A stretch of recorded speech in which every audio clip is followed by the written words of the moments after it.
All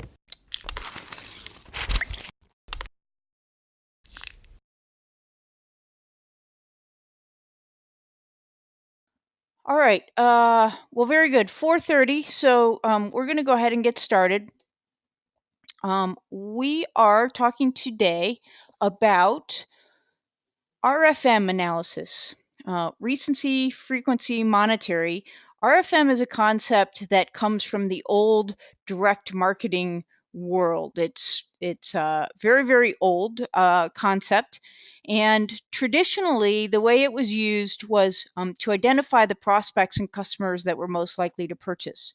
And the idea was that someone who had bought from you recently or who had bought from you more often than average and who had bought a lot was more likely to buy from you now or give you a donation or whatever it is that you were trying to get them to do. And the way it used to be used in the databases, they would create what they called RFM cells. So they would score each person on R, F, and M, with the highest score being 5. So if you had just bought recently, you bought frequently, and you bought a high dollar amount, you would have 555 in your as your score. And they use those various scoring systems to decide who got marketed to and in what way. And the reason they did that is because back in the olden days, shall we say, it was expensive to do marketing, to do direct marketing, and so they only wanted to send the pieces to the people who were most likely to respond to it. The world's obviously changed a lot now. It's not that marketing is free by any means, but we are in a world of low-cost electronic marketing. And so RFM analysis is more often used now for targeting special offers, for example, to welcome new customers or to encourage people who haven't spent that much money with you yet to spend more, or to get the customers who haven't bought in quite a long time to start buying again, etc. So before I go on, we've got a lot more people coming in. I see. So this is in the handout, and I should probably give you the handout was in the email that I sent you about an hour ago to tell you what. Let me just find this right here for a second. I should have had this up. My apologies. But I will be bit.ly, and I'll put it in the chat room or the answers so that you all can see it. For those of you who don't have it up, the handout, just so you know, has links this time. It's something new. Yes, thank you, Barb. I am. We were talking about that before you got here. I am, in fact, recording this time. Thank you for reminding me. So here's the handout. I probably need to just leave this up. So this time we have links to all of the scripts that I'm using for demo purposes, so that if you wanted to, you could go download them and follow along. I'm also using this handout as my outline. So as soon as this comes up, I will give you this. It's a Google Doc, but it is a very long URL. So I'm going to give you this bit.ly link right here. Is how you and I'll paste it too so that you can. I'm going to put it in here. I'm going to just answer Barb's question and send to all. So hopefully you all can see that in the answers on your answer panel. So that's how you get to that. And if you want to go grab the code samples as I'm talking about them, you can do that. So back here to RFM. Now, for those of you who have heard Jermaine Griggs speak, or either PartnerCon, InfusionCon, attended any of his webinars, for example, many, many, many, many of the things that he does is based on RFM. It's a concept that he uses extensively. As a result of that, because I think when at some point, maybe it wasn't when he first started, but at some point when he was winning Marketer of the Year, he did a lot of work with 6th Division. And so therefore, a lot of the things in Plus This are related to RFM. And so now is the plugins that Jermaine sells as part of his program, which makes sense because that's kind of how he operates. Not all, certainly, but many of his campaigns. And it's no coincidence that a marketer of the year relies heavily on RFM because, quite frankly, this is a really useful construct, and with some really simple API tools, you can do a lot with it. So that's what we're going to do today. Is I'm going to take you through the idea of RFM and show you just what can be done with it. And while we're not going to get heavy into the code, I'm not going to explain the code line by line or anything, but I will just kind of give you a sense of what it takes in order to be able to do this, which is really not that much. That's the good news. So again, RFM is an acronym. R stands for recency. Recency is either indicated by a date or the time between two actions. So some of the things, this could be a long list, and I'd encourage you to think about what that list might be. But for example, you might want to record the date of the first purchase, the last purchase, last logged in, how long has it been since their purchase. You might want a date also for being able to, when we get to the M, which is the money, to be able to say, average purchase, lifetime value, things like that. So dates, recency, very handy. That's the R. F is the frequency. So this is the number of interactions they have with you. And typically we tend to think of it as purchases, but it certainly doesn't have to be purchases. It's any action that you want to count. So recency is dates, frequency are counters. So it could be the number of purchases, it could be the number of videos viewed, the number of webinars attended, the number of links that they clicked, the number of pages visited, etc. And so the idea being that every time they do one of these things, there's a counter on their record that we increment by 1, 2, 3, so that we're keeping count dynamically of how many interactions they've had with us so that we can then take action on that in some way. Monetary is the dollar values. So again, the obvious ones would be total purchases, although this could also be broken up by category or by product. It could be average purchase size. It could be lifetime value. And there's quite a few other ones that we could come up with that are probably unique to your businesses that would be relevant to you. All of these things are very easily tracked within Infusionsoft using some very simple scripts. So we're going to start with recency first. PHP date functions are some of the handiest tools. I was talking with someone today who called me and was talking to me about an API a challenge that they had in their application and their business processes that would require the API to solve. Again, it was fairly easy. And one of the things that I said to him, and it's really the whole crux of what I'm trying to show you guys, is that I'm not trying to make any of you into world-class programmers. I'm not one. I don't aspire to be one, but I do aspire to be able to get things done. And nowhere is the 80-20 rule more applicable than with the API. For those of you who aren't familiar, I don't know, 20% of the effort gets you 80% of the result. If you just learn how to do that 20% with the API, that gets you most of what you need. And then, yeah, if you need to go, hire a programmer for the other 20%, that's fine. But most of this is fair. 20% of the learning can cover 80% of the use cases that you are most likely to run into on a day-to-day basis. And then from my experience, dates are one of those things that I use so often. Now, maybe it's because I do a lot of events, both in my own businesses and in my client businesses. It just seems, for whatever reason, that man, we're all about events.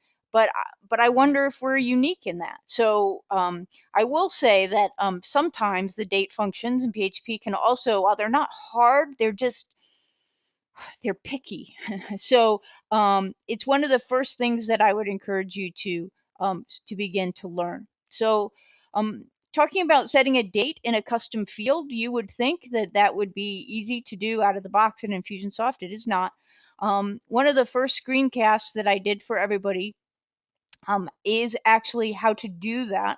You can find it at Train and Simple. Here is the link. And so I'm not going to necessarily go through this in a tremendous amount of detail, because if you go here to that screencast on Train and Simple, you'll see I've got a video and the whole bit about how to do that. And because we are about to, it is also included when we get over here to the counter. The script I'm using actually has an update of the field. So we'll look at that, the code for that here in a minute. But again, if you just think about the idea of putting, either today's date, it might not be today's date. That's the one I use the most often. But where else might you need to set a custom field to a date besides an anniversary date or a birthday, which tends to get set by a form? We have things like, expires in 6 months. When does a membership expire? When does a warranty expire? When do you want to follow up on something? I mean, there's any number of uses for setting a date in a custom field, or in any date field for that matter.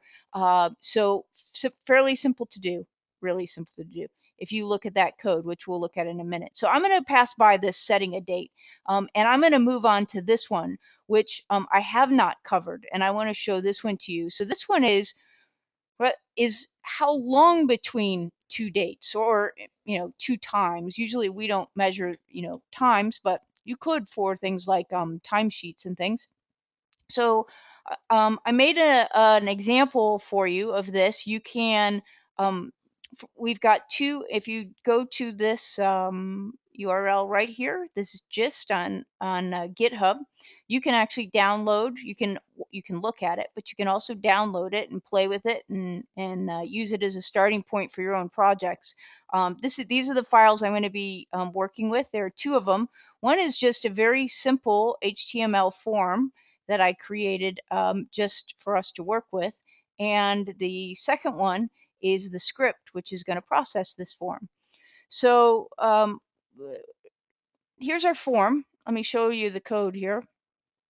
This is the time diff calculator .html. We don't need that. Get rid of that. How do I close you? All right, and I'm going to make this all bigger so you guys can see this. By the way, if feel free, I know you all know this, but as we're going along, if you have questions, by all means, go ahead and ask. I may hold on to them until I get a little further in, or I may choose, just go ahead and answer them. But if anything's not clear or you have a question, I do want to this time try to leave some time for Q&A at the end. We had a lot of questions about, can the API do this? Can it do that? The real answer to that is the API can do anything. If you can dream it, you can do it. It's just a question of whether you and I can do it with the API. But anyway, so here's our form. This is a standard HTML form, little form that I just created with two text fields named start and end. And so when you pull that form up, it looks like this: two text fields, start and end, with a submit button. Okay. And so then what I have here is a little calculator. And what this chunk of PHP code does is it calculates the difference between any two date time objects. So for example, let's just do, let's say, what is the difference between today and my birthday? And we hit submit. And it says, okay, the difference is 6 months and 19 days. So you see here, again, I didn't take a lot of time to format this all very pretty or anything, but down here, this line down here in our code that says echo difference is format interval difference, right? That's where it has calculated the difference and printed it out. So that's not a lot of code, and most of this you can cut and paste to get a fairly useful number, which is, how long has it been since someone purchased from me, for example, or since someone clicked on, has logged into my website, or whatever it is that you need to do. And the note that I made here was, I'm just displaying it on the screen here with Echo, but obviously all we have to do next is to use an API call to data service update, and we can update the contact record with this information, and then use it to do things like what? Like apply a tag to kick off a certain campaign, and so forth. So once we get it in the application, we can do all kinds of things with it. We can use it um, any way we like. So this is, let me go back. So this is a kind of an example. This one actually, it actually takes kind of a string written in English. The difference between today and tomorrow is one day. The difference between today and, let's just say, December 1st, 2013, just to specify, right, is 4 days. So you kind of get the idea, right? So this week, something low code like this can be used for recency. Now, the other thing, though, we can do with this, by the way, is we can say, for example, we can do times, just so that, just in case you wanted to. So the difference between 4:30 p.m. when we started and 6 o'clock. Is that right? Yeah, 6 o'clock p.m. when I expect us to end. So it's going to tell you that difference is 1 hour and 30 minutes. You see? So cute little chunk of code. You have this code. You can play with it. You can plug it in, where necessary. You can use it to learn. There's not a lot of date stuff in here. Fairly simple, but super, super handy. Now, so this is how you get, this is the other piece of recency. Okay, so it's the date and or the time between two dates. So there's an example of that. Now let's move on. Now let me pull my my guide back up. Again, this is where you download that code. So let's move on now to frequency. How often does someone do something? Well, when we talk about frequency, now we're talking about counters instead of dates and date differences. Counters that increment every time someone takes an action. So I've got an example of that for you. Let me just take Richard's question here first. Does the date difference calculate based on current time of day? Yeah, the answer is I don't know. The answer is if you specify, these are date time fields, okay? So if you specify, let me give you an example. So what I could say is, for example, I could say today, but then I could say tomorrow. Whoops, if I could spell it. Tomorrow, let's see, how would I write this? At 5:30 p.m. Let's see what it does.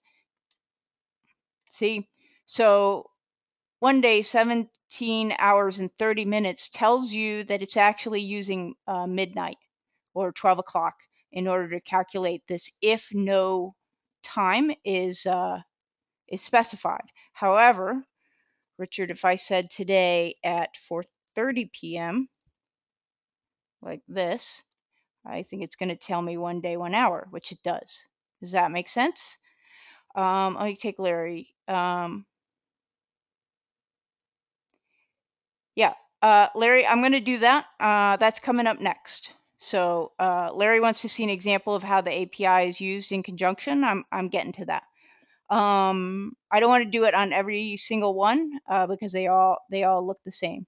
So when we get to, so we're going to look at video viewed, and that's exactly what we're going to do on this one. So videoviewed.php does exactly that. All right, so let me make this bigger for you as well. So the idea here is, and I'm going to show you. In fact, let me give you an, let me show you in Infusionsoft before I show you the code. So if I go to Infusionsoft and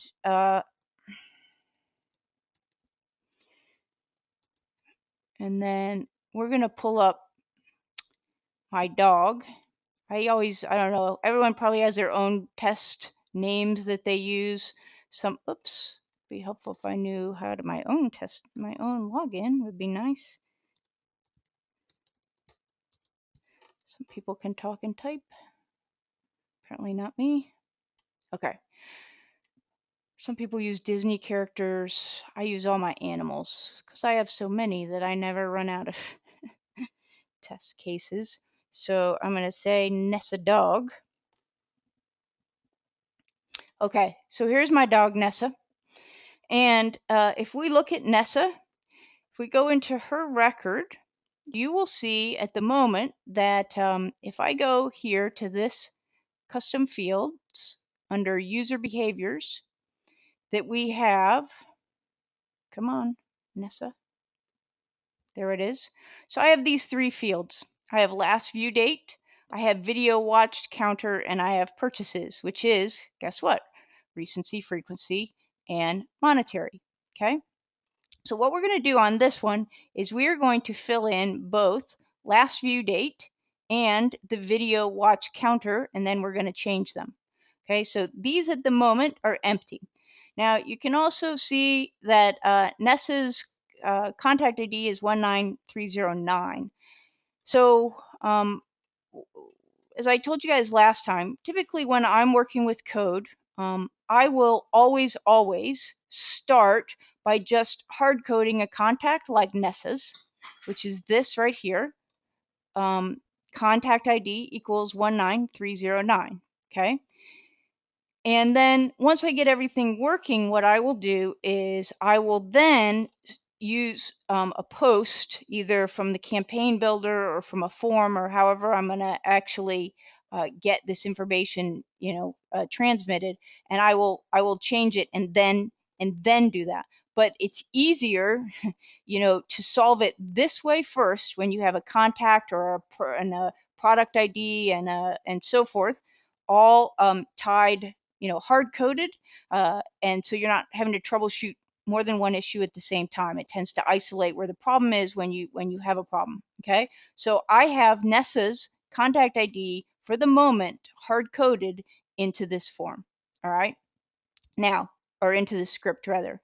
So what we're going to do on the script is we're going to set the video last view day to today. So I told you I was going to show you what that code looked like. Here it is. And again, I'm going to make this even bigger for you guys. No reason. I got plenty of space here. Okay. Oop, too far. So there. Okay, so what are we doing here? We're saying, all right, we're going to set today's date in a format that Infusionsoft likes, which is this year, month, day, hours, minutes, seconds. So we're going to take date right now, this very minute, put it in this format and assign it to a variable infusion date.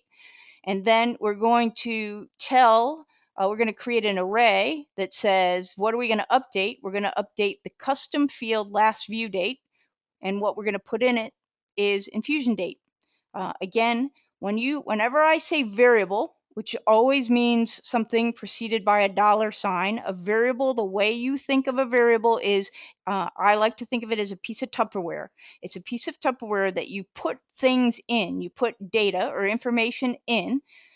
It stores that information. You can put it on a shelf, take it off later somewhere further down in the script, and then use it again. You can carry it around. You can take it out, change it, and then put it back. Okay, so when I say variable, you think Tupperware. Okay, so infusion date is a variable, con ID is a variable, data is a variable.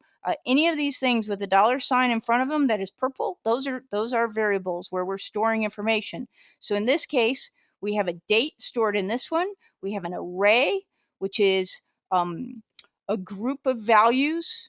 So in this case, this says this is the field name and this is the information we want to put in it. And then here is where we have our API call. Now, back to this, I want to tell you this. Whenever, remember, it's now written, but when I first started, they didn't tell you this. Anytime you use a custom field, it's always preceded by an underscore. Anytime you use a stock Infusionsoft field, there is no underscore. And so just very quickly, since I can, I'm going to take you to one of the things I want you to know is, thanks to the internet, right? anything you want or need as you're doing this. You shouldn't worry that you don't know how to do anything, because everything is there somewhere. You just type in "how do I" in Google, and I promise you it's going to tell you the answer. So in this case, if I go to the developer section on Infusionsoft, help, so we go right here. Let's go to table services and methods. So API services and methods, these are all the API calls that are available to you. Okay. Again, it's under help, infusionsoft.com, API slash dash docs. This is one of your biggest resources among a few others. Now, whenever these are broken up into what they call services. So basically, these API calls are grouped together.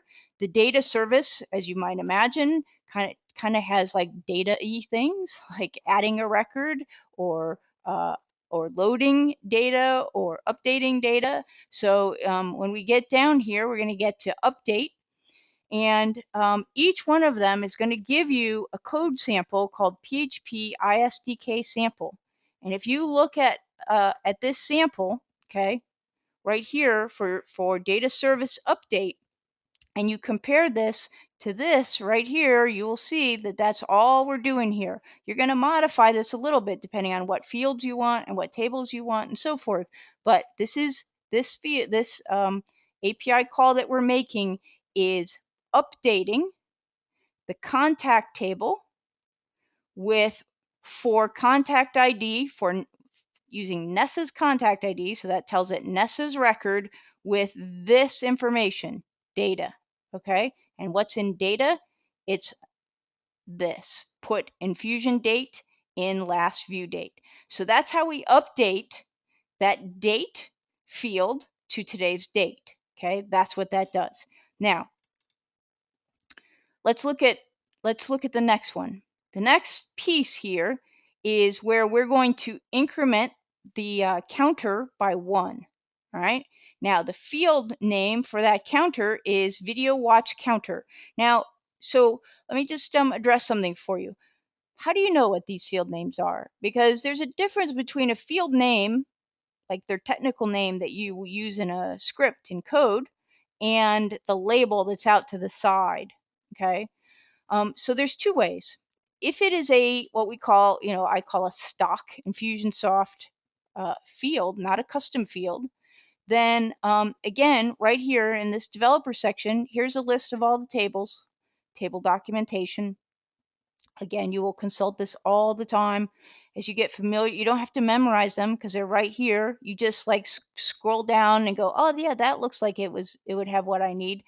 You'll start to figure them out fairly quickly if you do this often. Here's the contact table, and here's all the fields that are in the contact table, and these are their field names. Okay, right here. So you'll notice the difference between, is that and I probably don't need to tell you this, but I will, because some of you, everything when you're writing code is, and when it comes to field names, this stuff is all case sensitive. Okay, so capital J, capital T on job title is not the same as lowercase j, lowercase t. Okay, and you'll find that contact ID is done differently in different tables, so you always want to kind of pay attention to those things. So this is how you find the information on Infusionsoft fields. But what about your custom fields? Well, some of you may know this, but if I go to over here to settings where I set up a custom field. So let's go to contacts. There is this little link right here that says view the field database names for the API. If I click on that, it's going to pull up a little pop-up window. And that pop-up window, see, now it tells you that your field's got to have an underscore. It didn't used to tell you that. But so here's the label. This is what you called it when you named it, when you created it. Here is the database name. This will always have all of these. There's no spaces or anything else in it. Sometimes, depending on how many times you've made a field by that name, it will append numbers to the end of it. And It's kind of interesting too about how it decides, I don't know, when it's going to give you a lowercase or uppercase. But so these are your custom fields. You go look them up and then you put an underscore in front of them. That's how you find them. So in my case, let's go find video watched um, counter. That's this one right here, video watched counter. And this is the name preceded by an underscore, which is exactly what I have right here. Okay, so we're going to, first thing we're going to do here is, if I want to increment a counter, let's think about that. So how do I increment something? Well, in order to add 1 to a value, I have to know what value is already in there, don't I? I can't just do an update. I have to go get the current value, add 1 to it, and then put it back. So if you think about it, I'm going to take my Tupperware out of the refrigerator. I'm going to throw a little salt and pepper on it. I'm going to close the lid, and then I'm going to put it back. Okay, that's what we're doing. So the way we do that is we use a DS load, data service load. And again, you can go get this code out of that the ISDK examples that I showed you. So what does DS load do? DS load says, okay, what field do you want to return? What do you want back? What value do you want back for this contact? Well, I want the current value of video watch counter. I need to know that so I can add to it. Okay, so that's my return field. And by the way, you might be wondering, right? You come up with all these variable names. These variable names do not matter. They can be your dog's names, your kids' names, your, muffins, food, whatever. No, these, they don't mean anything except that once you name your Tupperware, it's like putting a piece of masking tape on the top of your Tupperware and writing return fields on the top of it. So if you told, a friend to go get that Tupperware out of the refrigerator, and they say, well, which one? There's 6 Tupperwares in here. Oh, the one with return fields. If you told them a different name, that's obviously not going to work. So you can name it anything that you want, so long as you use it consistently throughout, and then you use it to refer to it. Okay, so you'll start to make up your own names that make sense for you. A lot of, how we learn to name things is because we start using other people's code samples to begin with, and we start to kind of adopt their way of naming things, right? But so I call it return fields. And then here is my DS load. So I'm saying, so go to Nessa's record, that's this, in the contact table, and get me the value in the video watch counter and assign it to this variable condat, okay? Contact data.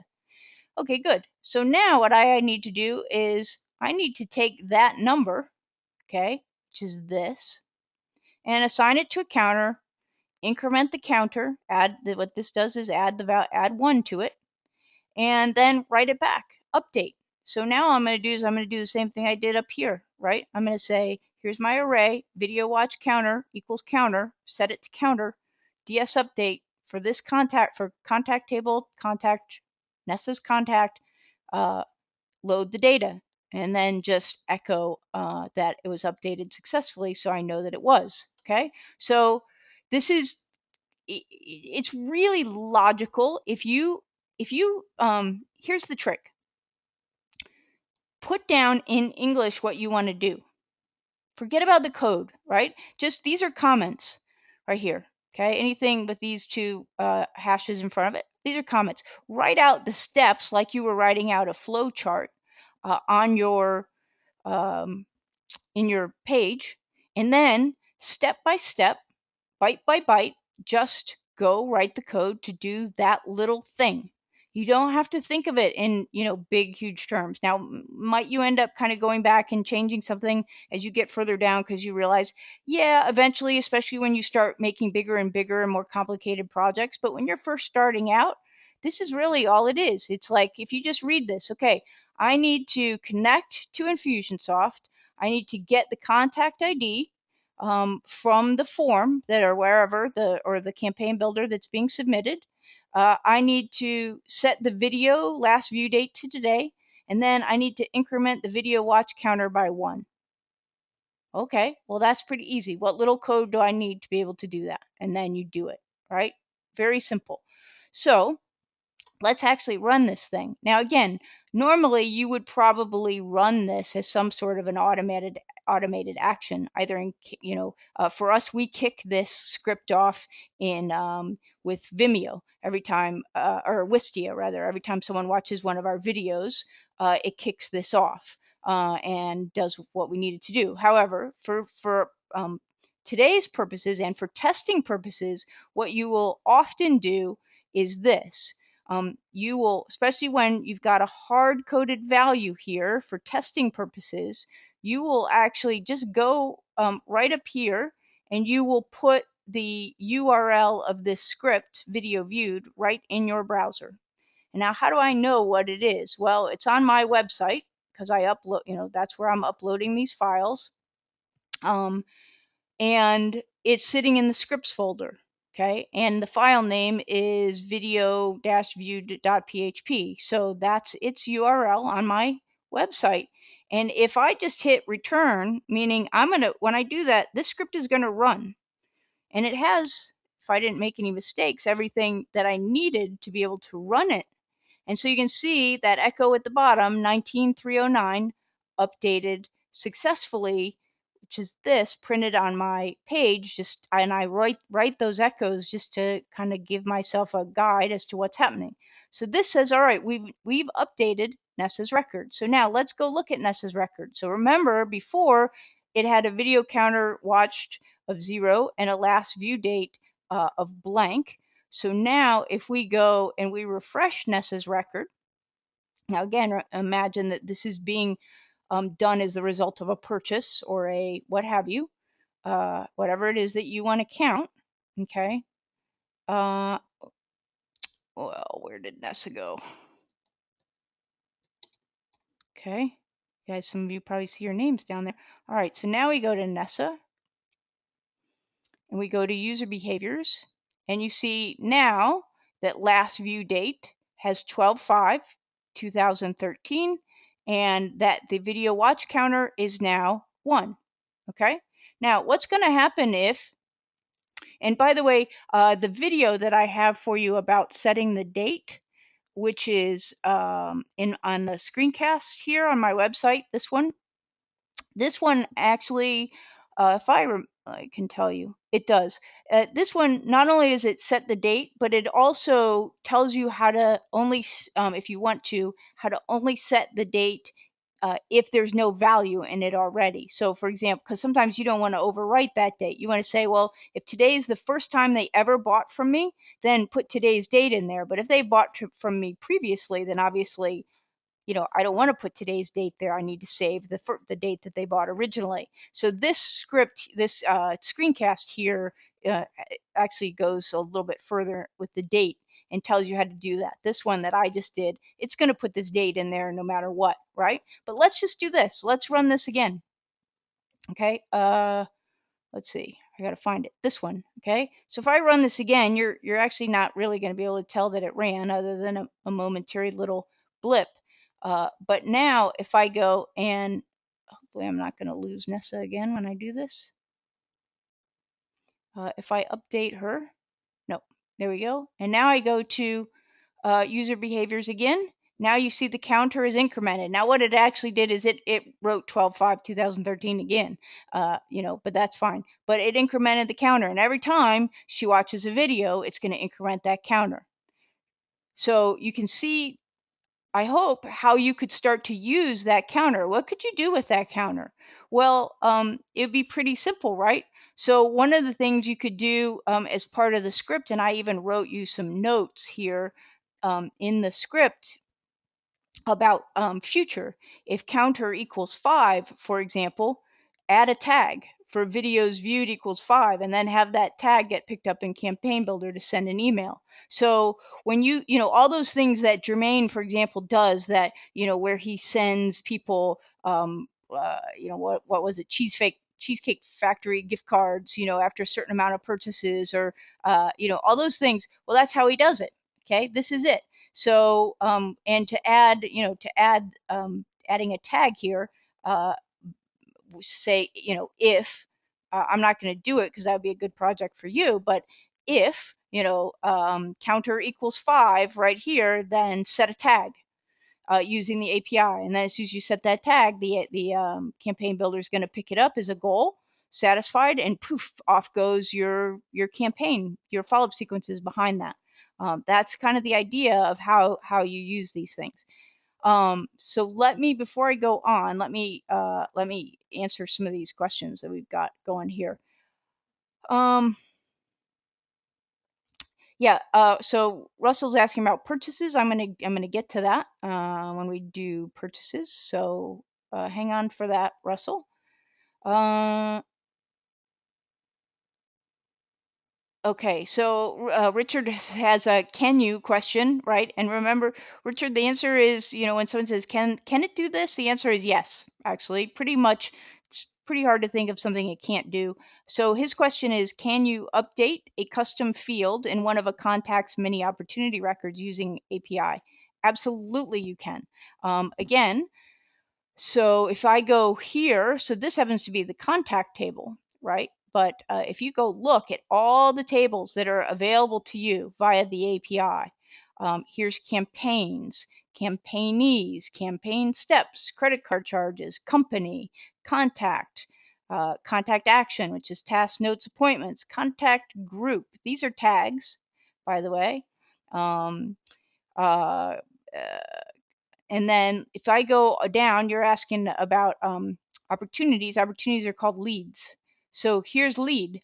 And so if I look at a lead in all the fields here, I've got, as you can see, ID, opportunity title, contact ID, affiliate ID, and so forth. So now these are the Infusionsoft fields within an opportunity. But of course, we also have custom fields within an opportunity. So again, same as before. If I go back here, Richard, and I say, instead of set up custom fields for contact, I say set up custom fields for opportunity, and I say go.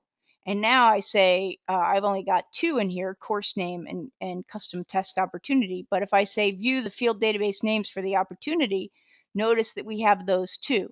Now in this case, the way that they're written is they're actually going to have they're going to be written with the word lead in front of them, the name of the table, kind of like this, lead dot, and then the name of the field.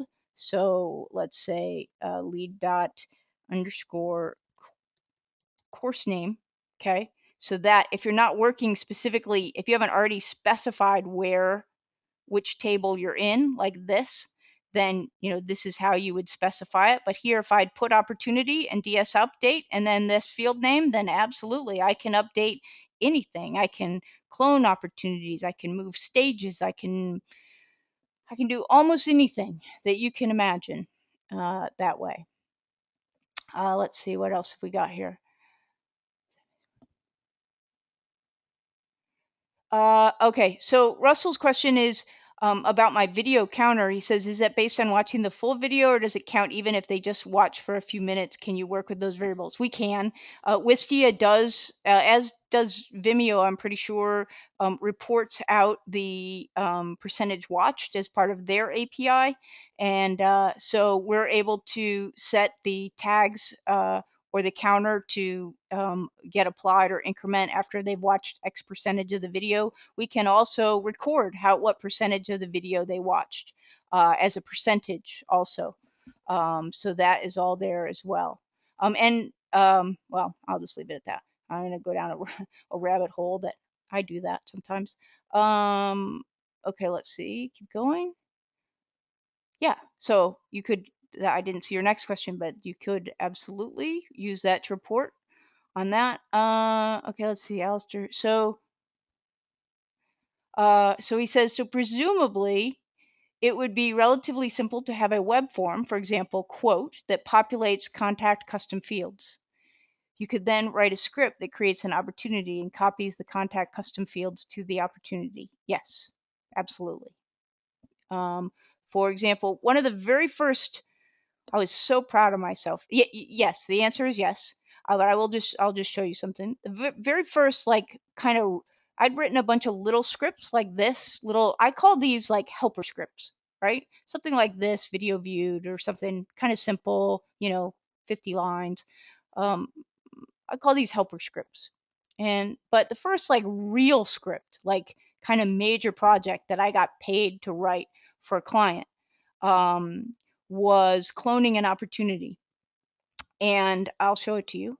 I was so proud of myself when I did it. What happened was the client hired us to do this, and my programmers were busy, and they just weren't getting off the project that they were on. And the where is that script? I bet uh, it's not in this one. I'll have to go find it. Well, if you guys want to see it, here, I'll find it. Dropbox. Let me find it. So anyway, we'd made a, here it is, clone opportunity. I had made a promise to the client that we would get this done by a certain date, and I could just see that the programmers were not going to get it done. And so I thought, you know what? I bet I could do this. How hard can this be? And it turned out it really wasn't that hard. This is my script, and so this is the first script that I got paid for, that I wrote all by myself. I was so proud. I posted it in the Facebook group. I wonder if there's a date on it. There's not. But anyway, so here's what it does, right? Connect to Infusionsoft, pull the contact ID, then go look up the opportunity that you want to have cloned in the contacts custom field. So we actually were setting the ID and the number of cloned copies we want, because this particular customer is kind of crazy. They would actually make like 50 copies, almost exact copies of the same opportunity, because they take one parent opportunity and break it out into all these others. And then we'd load the contact information, define the fields that should be copied into the new opportunity. Those are these. Load those values from those fields from the existing opportunity. So here's your DS load. So we load those and we make a little note to ourselves that says that the following opportunities have been created. And then we have to go, because now so first you find the opportunity, but the products are actually in a different table, right? Called the product interest table. So once you get the opportunity, then you got to go find the products that are attached to that opportunity. So we go find those, and then we loop through that opportunity to find each product, right? And we put that in a piece of Tupperware. And then we add those to the new opportunity. And then when we're done, we add in to each new opportunity, I should say, because it could be 50 of them or 100 of them. And that we just keep looping through, and then add a new note with the IDs of the new cloned opportunities for reference. So here, DS add in the contact action table, I wrote a note, right? I put a note to say, hey, this is the opportunity that we cloned. Here's the numbers. Here's the things that we put in it. Blah blah blah blah. And that was the first script that I ever got paid for. So, and once I did that, then there was no turning back. Girl on fire. Anyway, so yeah, that's when I got really excited about what I could do with the API, was when the weekend that I wrote that script. Now, could my programmers have done that in like, a couple hours? Yes. How long did it take me? It took me like 3 days, right? Because I didn't know really. I had to look up everything, right? And nothing worked right the first time. It's what I call the dang it method of programming. You just put it in there, try it, and if it doesn't work, you go dang it, and then you go search on the internet or whatever you need to do until you figure it out and you get it. And again, the way you do that is you do it one little piece at a time. First, do this. Can I connect to Infusionsoft? Yep, good. Okay, now I need to pull the contact ID. Do I have that? Yep. Print that, make sure it's there. Okay, that's working. Now let's do this section, make sure that works. And you just like work your way through each section one at a time. So that's the long-winded answer, Alistair, to yes, you can. Oh, good. Thanks. I think it's cool too. Thank you for thinking that it is. So, all right. So back to any other questions, just quickly before I move on to the money. No. Okay. All right. Very good. So let's talk about the money then. So this is the M in RFM, and that is what we're going to be doing here. Again, we're going to kind of make it simple just for purposes of this demo. But what we're going to be doing here is we're just going to go in and we're going to add up the total purchases for this contact, Nessa. And then we'll talk about incrementing them as we go along. Now, again, you could break this out in many different ways. You have all kinds of billing automation triggers, right, with categories and products and purchase goals within Campaign Builder. So, you can slice and dice these numbers as many different ways as you want. For demonstration purposes, we're just going to do total purchases. Okay. So you can see here that Nessa Dog bought some consulting from me, or some programming, whatever. She paid $125 is the order total. Now I could look up paid totals, but I didn't want to bother to put in a payment. So we're just going to look at the total. And so let's look at my script here, which is purchase total. Make it bigger, Kim, so everyone can see. All right. So let's look at this. So steps are kind of similar. Connect to the Infusionsoft API. Again, if you don't know how to do that, no worries. First of all, there's a screencast about this. I also am going to send you a link to it if you haven't got it already, because you attended this webinar.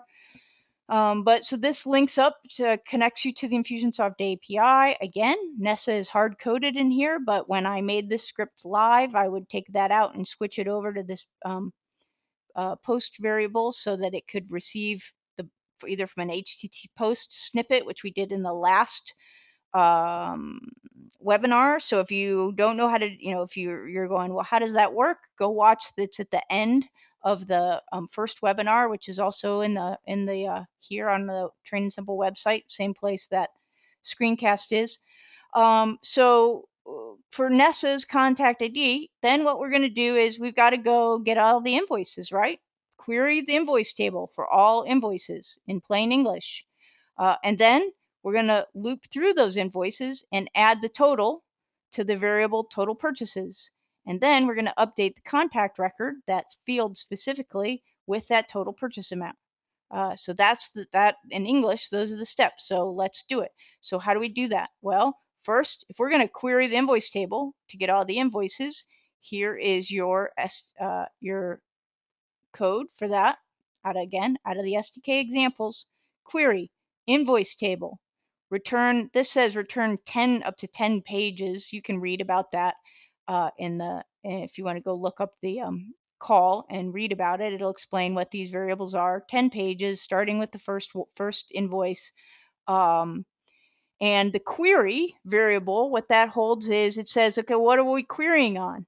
Well, we're saying where contact ID equals 19309. In other words, go get me the invoices for Nessa Dog. And then once you found them, what I want back are the return fields. That I want the date created and I want the invoice total. I probably don't really need date created. I really just need invoice total, but I asked for both. Okay. So this is what it's going to return when I run my query.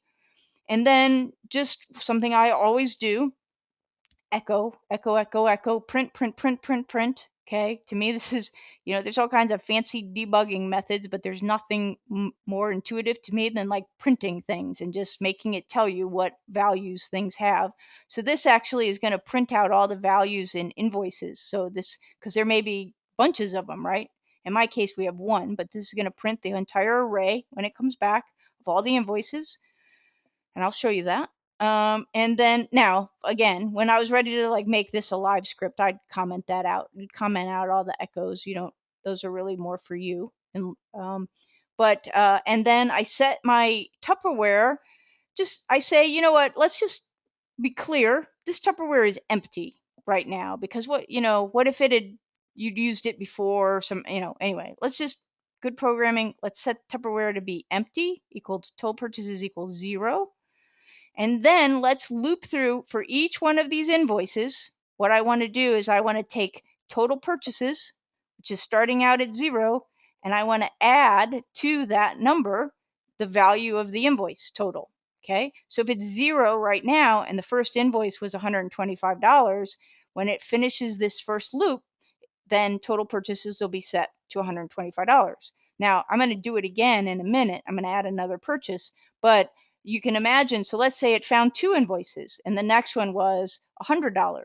So it's going to loop back through again. Well, this time when it loops through, it's going to find total purchases is equal to 125. So now it's going to take that number and it's going to add to it 100. So then when it finishes this loop, it'll say 225, and it'll keep looping until it runs out of invoices, and then it'll keep going. So loops are another really, really basic kind of PHP thing that you can do. They're kind of like if statements or dates or loops. You'll use them a lot. And they're not hard, by the way, and they're all, documented all over the internet. But this is a loop. And then once we get out of our loop, because there are no more invoices, then we say, okay, so whatever that number is in our Tupperware, let's put it back into Infusionsoft. Let's update the contact record, and we're going to update this field purchases with that dollar amount. Okay, and then just echo this out again, the ID number, so that we know it was successful. Because if this, so in any, just so you know, this is kind of getting into the weeds a little bit, but any API call that you make, if you assign that call to a variable, doesn't matter the name of the variable, if it's successful, the call is successful, it'll put the ID number of the whatever, the contact ID or the product ID or whatever, in this variable for you. So if you echo this variable out when you're done and Nessa's contact ID is in here, you know it's successful. If it doesn't, then it'll be blank. So this is just a good way to, at the end, just kind of check for yourself that, yeah, my API call worked the way I thought it was going to work. So again, so let's run this because it's hard coded. We don't need a form or campaign to be able to run this. We can just run it straight from the browser. So I have it already loaded up here, purchase total. So if I run this now, and this one's even uglier, I really didn't format this, sorry. But this is the results, just so you know, of my print R right here. It says here's the first record in the array, and you'll see, because I'll show you the difference when I add another invoice and do it again. So arrays, for whatever it's worth. So this is saying, all right, I have these groups of record. What is an array? So an array is like a group of data, and so it's a list. That's what it is. It's a list. And but the thing is, it can be a simple array, so it can just be a list like 125, 220, Kim, Chris, Nessa. It can be a list, but a lot of times for our purposes, it's a list of what we call key pair values. And anytime you see this array and then a field name or something here, and then this little equal, greater than, and then something here on the other side, you could have many of these. You could have a whole list of these key pair values. But in this case, it's saying, here's the key, contact ID, and here's the value I want you to put in it. Down here, here's name, and here's the value I want you to put in that. Here's email, and here's the value I want you to put in that. And it's going to go, an array is a list, but in this case, it's a list of key pair values that says this is the field and this is the value you want you to put in it. Okay, so just when you see array, it's a list. Well, when you print arrays, you print it with this, print R, invoices, and it looks like this. Now, when you tell it, you've got to have a little pointer to say, well, which item in the list are we talking about? So this is how I got off on this topic. More programming than you guys want.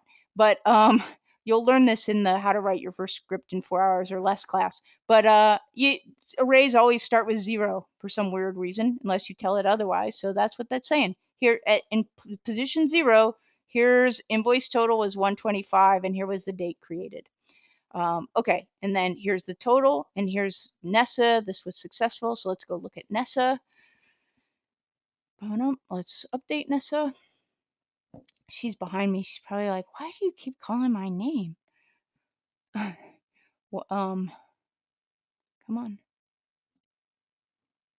All right, so now I go to user behaviors, and now in Nessa's purchases field. Did I get it? Come on. There. So now, see, 125 is in there. Okay, now let's go do this. Let's go add another order. So if we add an order, okay, we're just going to say, we're going to just throw some items on here, add an order item. We're just going to say whatever.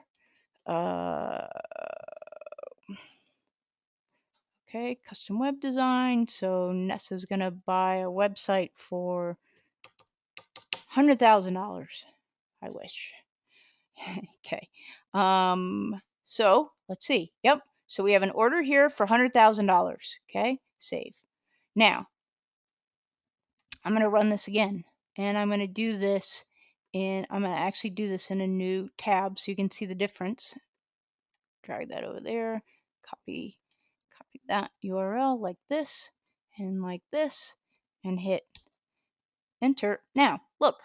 So now it's run, and now it shows you both invoices. So in position 0 is this invoice, and in position 1, which is really 2, is this invoice, and now the order total is $100,125. And yes, this was successful, so it echoed back 19309. So now if I go again to Nessa, click on Nessa, and I go to her user behaviors, you can see it's updated the field with the total again. Now, so that's how you would keep track of a running total. Now I'm doing it with, orders, but it could be anything, right? It could be the number of, anything that you want to. So a counter just kind of increments actions, right? But this is where, rather than just incrementing by 1, 2, 3, 4, you're taking a value and you're adding it to the previous value, a running total. Okay, so what I've said down here is I've given you a couple of ideas, right, about what you could do with this. So one is you could do a little project on your own, set this up because you've got the starting code, and then modify it from here, because that's one of the best ways to learn is one, figure out what I've done, and then see if you can modify it ever so slightly. So what I've said is, here's a project. Once you've run this for all of your customers, okay, then modify it to increment purchases by the last purchase using either billing automation or campaign trigger. Now, you could just run this script just like it is every time someone purchases, and it would be right because it's going to go get the entire, it's just going to go add them all back up every time and put the new total in there like I just did. But the other way to do it would be to say, right, well, why do that? What if you've had someone, it's hard to imagine, but what if you had someone who was bought 1,000 times? You don't want to go add all those invoices up. So why don't we just go get the value that's in there and then increment it by the value of the last purchase? So that's a way for you to practice incrementing. And then, and then what do we do with this? Well, think about kind of all the things that Jermaine does with it. But, the basic idea is, so when total purchases equal X, we're going to do Y, right? We're going to kick off an email with a coupon. We're going to, I don't know, but there's lots of things we can do. Leaderboards, right?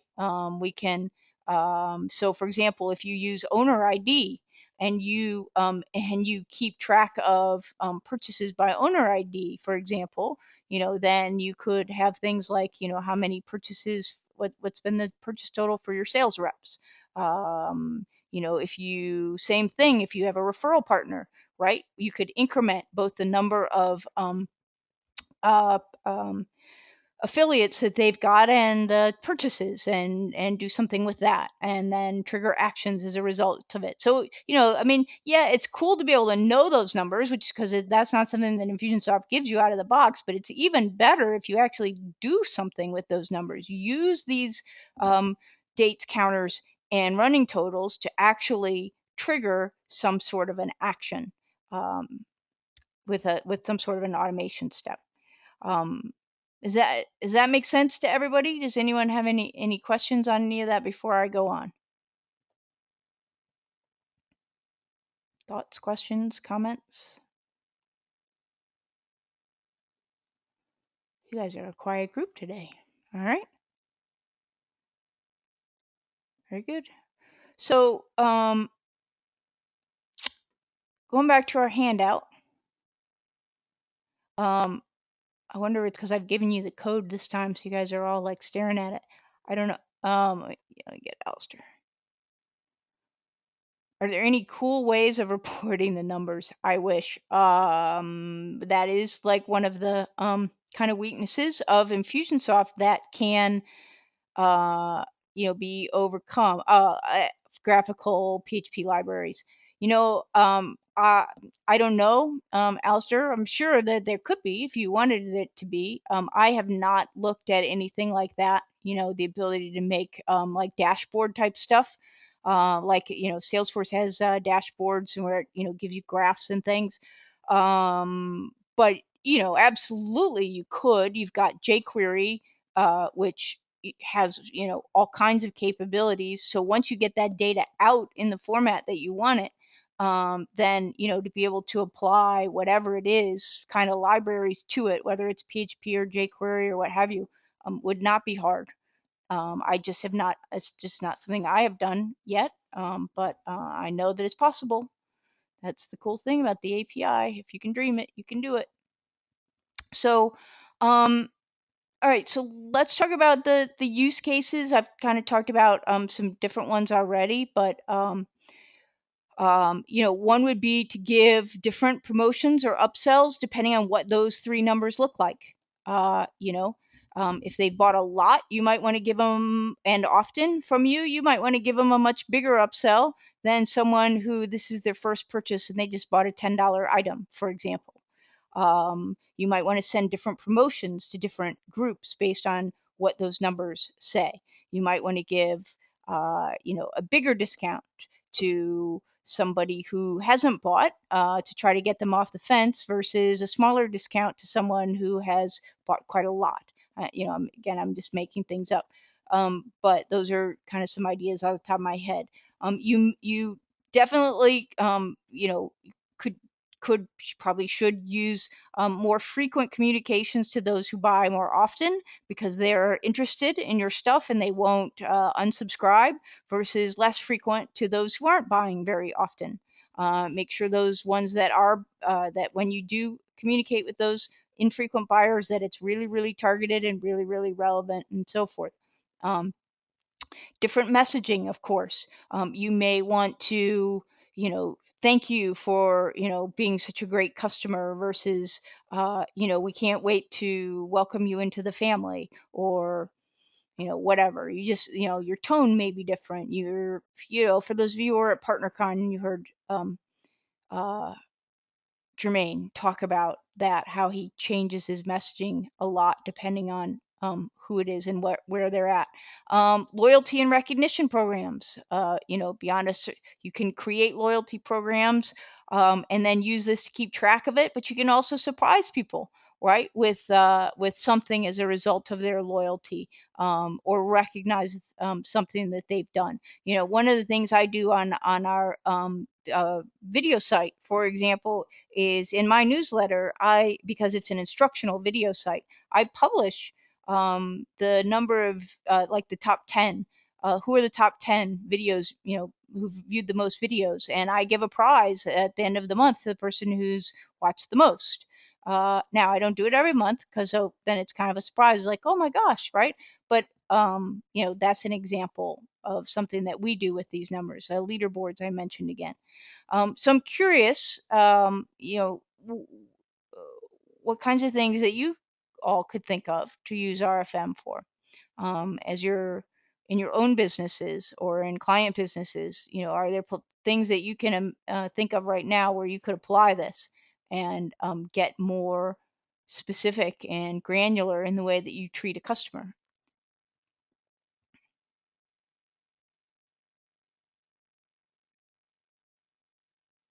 Anyone want to give some ideas to the rest of the group?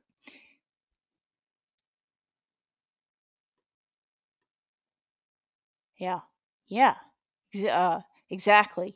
Recency, use that to spot a regular client who's left.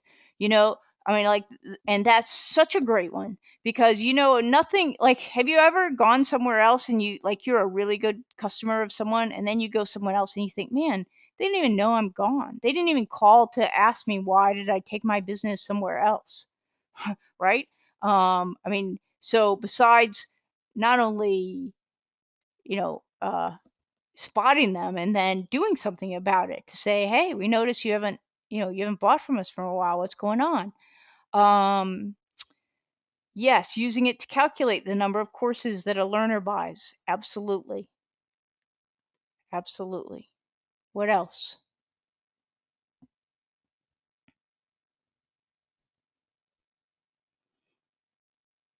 Okay, a bunch of quiet people out there. All right. Um, what about questions? I'm gonna wrap us up here in just a few minutes, but if you have any questions and or comments, anything, and by the way, it doesn't have to be just about RFM. It can be API in general. If you have any API, can it do this questions? I'd be happy to entertain those right now as well. Um, to spot a hot prospect who keeps watching your videos. That's absolutely right. The person who's like um, consuming all your content but hasn't bought, like that person needs a phone call or needs something special after at some point to get them to convert. And those are the calls that never happen unless you automate them, or the touches that never happen unless you automate them. Reward points for a loyalty program membership. Absolutely. Like this one too, Troy.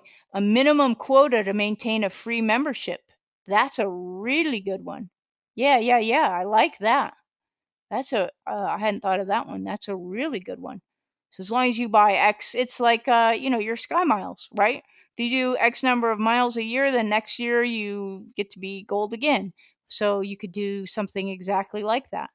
Um, whatever it is, purchases or videos or courses or what have you. What else? Yeah, yeah, I agree. Okay. One, uh, Tanya says, one thing I want to do is add 14 days to an invoice date to use as a due date. Yes, absolutely. Classic use case of that. Super simple to do. Once you know how to put a date in, right? Adding or subtracting something to that date gets pretty easy. What else? Okay, so um, a customer has placed many orders, direct sales, and in 12 months' time, you want to send an email asking if they want to reorder.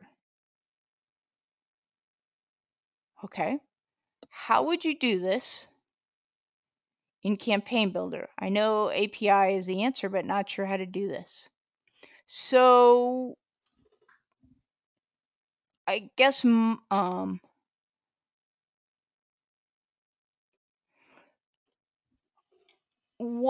would ask Richard. Yeah, I mean, I can tell you how to do it in the API, for sure. But I guess my question is, what specifically about this can't you do in Campaign Builder? What's the piece that you feel like is missing from Campaign Builder that doesn't allow you to build it out as is?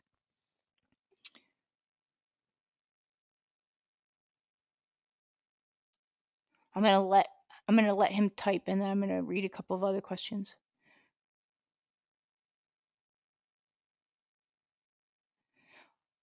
Okay, so say I have some reports on my contacts which are driven by a script. What's the best way to secure this so that only authorized users can view the report? Um, yeah, the answer is it depends. It depends how you're going to generate that report. If you're just going to generate it as a web page, for example, which is the way we do a lot of our reports, and you don't want anyone in the company to be able to run it. You can actually kind of basically set up an internal member site, if you want to call it that, where someone has to log in or be logged in as a user to be able to run that report. Um, that's the most common way um, to do that. If you're going to um, just trying to think how else I would do that. So, as a PDF, or am I going to download a file? Again, I think it's all about access control, really, because these are this is on a website. So basically, it's going to be similar to controlling, whatever other web content that you have. Okay, so I did not see another answer from Richard about how what's missing in Campaign Builder. Maybe he's still typing. Um, so to me, well, the first thing I hear is on this one is so when an order gets placed, you're just going to have a 12-month delay timer, sitting out there in Campaign Builder, waiting to send them an email. So that that's why I'm asking you what am I missing? I see that you're saying you want to do it off of opportunity records, but if you said that they've placed orders, um, then then then I would think that you would use that order to trigger, just have a delay timer. Now, I see that you say direct sales, so maybe what I'm thinking is that those orders are not in Infusionsoft as orders, which is why you're saying that you want to base it off of an opportunity record. So what you could do there is, and this is something I'm going to show you guys in the next webinar, which is December 19th, which is using an API call to satisfy a goal. So, and obviously you can also do this with tags too, but it's a little cleaner to use the API goal. So what you could do is, as part of a stage move, Richard, and you could put that opportunity as you move a stage where it sends an HTTP post, and that post actually satisfies an API goal, and behind that API goal is a follow-up sequence that has a 12-month timer and a follow-up email at the end of it. That would seem to be, if I'm reading your question right, that would be one of the easier ways to do it. And again, super simple. I see where you're going. So you can't merge custom fields from an opportunity record in Campaign Builder. Actually, there is a workaround for that. You kind of can, if you just you can actually. You have to create a mail template in the opportunity record, and then you grab those field names and copy and paste them into the email in Campaign Builder, and you can do that. But if you so I'm with you now. So if you don't want to do that, and you just say that's not worth it, that's a pain, and what if because the other, let me just tell you one of the reasons I like the API, and I like being able to know how to do the API is, so a lot of people will say, yeah, well, especially these little helper scripts, I can get that from Plus This, or I can get it from Maven Tools, or whatever, iMember 360, or right. A lot of people have written things that do some of these things. But the thing is, they do them the way they want to. They have complete and total control about how much you can do and when you can do it and how it gets done and so forth. And for me, I actually want to be able to control that. The other thing is, like in the case of these little workarounds in Infusionsoft, to me, and I've always believed this, anytime someone says the word workaround in Infusionsoft, the first thing I think is API. This is where you use the API, because even though there may be a workaround, Infusionsoft is famous for them, there's no guarantee that that workaround is going to still exist a year from now. And so it's one thing if you're building stuff for yourself, but what if you've been hit by a bus, or worse, what if you've built something for a customer and you've turned it over to that customer and then a year from now it stops working? So with the API, if it's workaround, it means something doesn't work right. So let's just go straight to the API and do it the right way. So in this case, yep, there is a workaround there, Richard. However, I think you're right. I would do this with the API, and it's very simple. You can do two things. But you can just send an email directly straight from PHP. That's the easiest way to do it. Um, so um, and you could handle that by kicking off you could go two different ways, right? The easy way is you have a delay timer that sends an HTTP post, and the HTTP post calls a script that sends the email, which pulls the data out of the opportunity record. So, like, there's a bunch of different ways to skin that cat, but all of which will get you to where you want, and none of which are really, really all that tough. Now I'm with you. Okay, do I have an example of how to pass the name of a custom field into a script via HTTP post so that I can use the same script with several custom fields instead of one hard-coded field? I don't have an example of that, Sri, but it's doable. I don't know why I keep saying that. Everything's doable. It's very similar to something that we do, which is a lot of times rather than using the tag ID, because tags are being created dynamically, we actually look up the tag ID. Or sorry, look up the tag by its name and find the ID and then use that ID. So it would be basically the same concept, where only what you're doing is you're looking up the custom field name. Now, that's a whole different ball of wax. If you go to the API forum, Pav has created, well, wait, I can show you. We don't have a lot of time, but let me just see if I can find this for you guys. The half of the key to learning how to do all this stuff is not knowing how to do it. It's knowing where to find the answers. Actually, I'd say that's about 90% of the whole thing. I don't know how to do any of this stuff, but I'm really, really good at knowing where to find the answers and then copying and pasting. That's the whole key. Now let me just go here to the data service for a second. Because in the data service, and I'm not gonna like solve this for you here. If you need to call me, and I can keep pointing you in the right direction. But there's this data service called Get App Setting, and this will tell you all the app settings, which like are field names and custom field names and things that are available to you. So this is like a call to say, okay, what's available to me? And then once I know what it is, then I can call it. And Pav has put, if I go to the forum, he's created a list of like 100 and some odd um, um, settings. Like, these are the settings, right, that you set. This one, 129 accessible Infusionsoft application settings.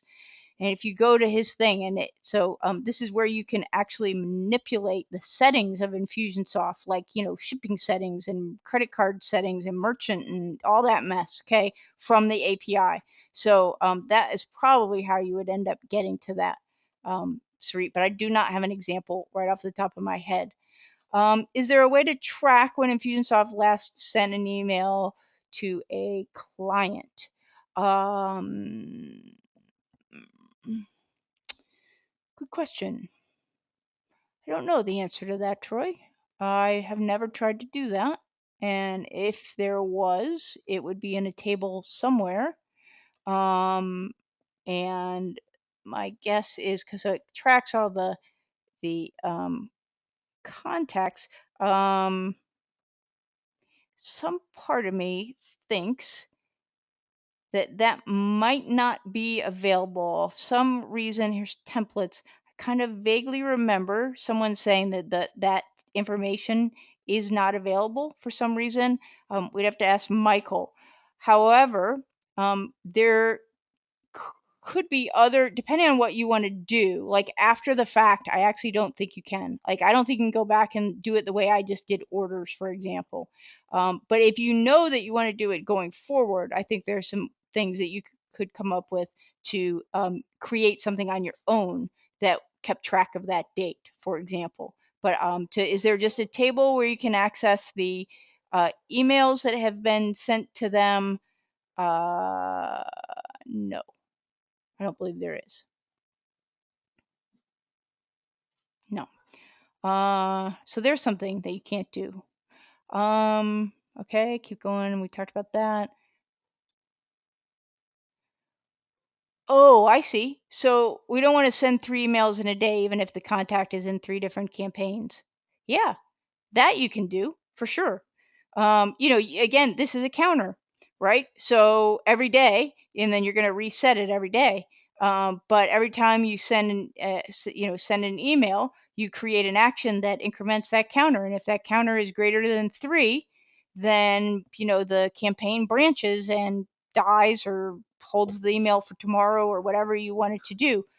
Absolutely, you could do that for sure. Sound breaking up. Am I still sound breaking up? Hopefully not. Am I going to cover email parsing in one of these webinars? I could. I am planning to put email parsing as one of the recipes in the API cookbook whenever I get it finished. So if that is something that you would like to see, absolutely. And in fact, that brings up a great point. You guys just need to tell me what you want me to cover. I have a million topics, but I really want to cover the things that are most useful to you. So email parsing is pretty, it's about 2% API and the rest heavy duty PHP. So this is the kind of thing that you would more likely copy and paste um, and then modify slightly and then take the results and stick it into Infusionsoft rather than like doing a lot of writing yourself. But yes, absolutely, I have it, and I could do that. Yeah, Troy, I agree. I don't think you can. Um, okay, very good. I sound good. Awesome. All right. We got about 2 minutes left, so I will stick around and take questions, but I do want to just kind of wrap up and let you know a couple of things. So first of all, I really want to tell you about this next webinar, December 21st, Fun with Dates. Well, what I'm going to do is I'm going to actually break down the scripts that run this webinar series for you. They're really interesting to me because it might look kind of boring on the surface. You might think, oh, a webinar is a webinar. I can do that with plus this. But what I'm doing in this one that's fairly unique is this is a series. So what it does is after every webinar, it enrolls you in the next one until you opt out. And not only that, it dynamically populates the URLs for the archives, so that when you get your emails, the links to the archives are automatically populated, and so forth. So there's a lot of interesting date things in these scripts. And date comparisons and date formats and things that have to happen in order to make all those scripts run to automate this whole process. It is definitely I don't think you can do it out of the box with Infusionsoft. Um, Pretty sure you can't, but it's an interesting campaign and it's a really good primer on dates. So we're gonna do that on December 21st, and then I forget what the next one will be, January 2nd. I forget what that one is. Oh, I think it's like the human name parser maybe or something. I forget, but anyway, it's on the schedule. Then also there is a survey, you guys, that I send you after this. It really, really, really would help me out if you filled that out and tell me what you like and you don't like. And also on that, what topics. I've just created a new Facebook group called the API Learners group. If you're not in that already, go ahead and ask to join that. That's a great place, number one, to ask these kinds of questions. Number two, tell me what kinds of topics you want me to cover next. Suggest screencasts for my website, and so forth. So feel free to join that. And really, I don't, I certainly expect I will be the primary voice to begin with, but what I really want to get to is you guys sharing amongst yourselves what you're doing, what you're building, the problems that you're having, the projects you're taking on, your successes, and so forth. How you got stuck in helping one another. So that's my idea for the Facebook group. But the survey is very helpful. I really want to make this what you want it to be. Is it too advanced, too easy, too boring, whatever? Let me know, and let me know how I can be the most service to you. I did promise everybody who attends these webinars that they would get a seat in a new class that I'm doing, 4 hours or less. The survey does ask about that, by the way, as well, and what format you think would be best. I got a lot of response in the last one. I have not scheduled the dates yet, but I am planning to do that in January. So I have not, I'm not welching on that promise. It does also tell you that on the thank you page of the survey. Um, so that is that. Here's my contact information. Most of you know how to find me, I think, on Facebook and other places. But if you want to give me a call or write me an email or ask me a question or you need help, that would be perfectly fine with me. That is how you reach me. And I would also encourage you, please, if you lead user groups or you have Infusionsoft buddies that you work with, or you have coworkers or whomever, if you find this valuable, would you please tell other people? That's there's, like I said, there's no sales pitch at the end of this. I'm not selling you anything. I'm just trying to share with you guys what I have learned and my passion for the API and its power. So the way you can repay me for my whatever is to get more people who are joining our little tribe and interested in learning about the API as well. So please spread the word. Some people say, oh, I didn't know if you wanted me to. Yes, heck yes. Post it everywhere. I don't care. Okay, this is from Alistair. Quick thought, if the cookbook's taking a lot of your time. I'm so glad you said that, because so here's what Alistair says. Quick thought. If the cookbook is taking a lot of your time to create, could you turn it into more of a collaborative effort where members of this group could help you get it finished? I had actually thought of that, and I even brought it up in the ICC Chicas group, and kind of everyone thought it was a great idea, but really didn't have time for it. But I will tell you, if you want the cookbook, that is going to be the way that we're going to get it done fastest. And if you are interested in helping with it, you know, absolutely that would be awesome, because you guys would learn.